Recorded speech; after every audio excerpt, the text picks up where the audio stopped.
जंगल में एक नाग रहता था। वह रोज चिड़ियों के अंडों, छिपकलियों, चूहों, मेंढकों, खरगोश एवं छोटे छोटे जानवरों को खाता रहता था।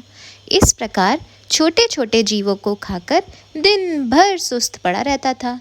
कुछ दिनों में वह काफी लंबा और मोटा हो गया था। उसका घमंड भी बहुत बढ़ गया। एक दिन नाग ने सोचा, मैं जंगल में सबसे ज्यादा शक्तिशाली हूँ, मैं जंगल का राजा हूँ।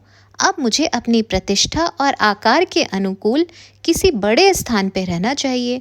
यह सोचकर उसने अपने रहने के लिए विशाल पेड़ का चुनाव किया। पेड़ के पास चींटियों का एक बिल था। वहाँ ढेर सारे मिट्टी के छोटे छोटे कण जमा थे। नाग ने कहा, यह बवाल मुझे पसंद नहीं, यह गंदगी यहाँ नहीं रहनी चाहिए। वह गुस्से से बिल के पास गया और उसने चींटियों से कहा, मैं नागराज हूँ, इस जंगल का राजा। मैं आदेश देता हूँ कि जल्द से जल्द इस कूड़े को यहाँ से हटाओ और चलती बनो। नागराज को देखकर अन्य जानवर थर थर काँपने लगे, पर नन्ही चींटियों पर उसकी धौंस का कोई असर नहीं पड़ा। अब नाग का गुस्सा बहुत बढ़ गया। उसने अपनी पूंछ से बिल पर कोड़े की तरह जोर से प्रहार किया। इससे चींटियों को बहुत क्रोध आया।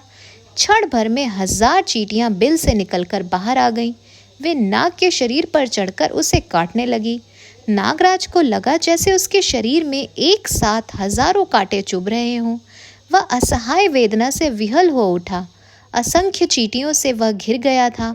उसने छुटकारा पाने के लाने लगा, पर इससे कोई फायदा नहीं हुआ। कुछ देर बाद उसकी जान निकल गई। तो इससे यही सीख मिलती है कि किसी को छोटा नहीं समझना चाहिए। व्यर्थ के घमंड से विनाश हो जाता है। तो दोस्तों, ये कहानी पसंद आई हो और आपको इससे शिक्षा मिली हो तो एक कमेंट करके ज़रूर बताना, वीडियो लाइक करना और मेरे चैनल को सब्सक्राइब करना मत भूलना। Thank you for watching.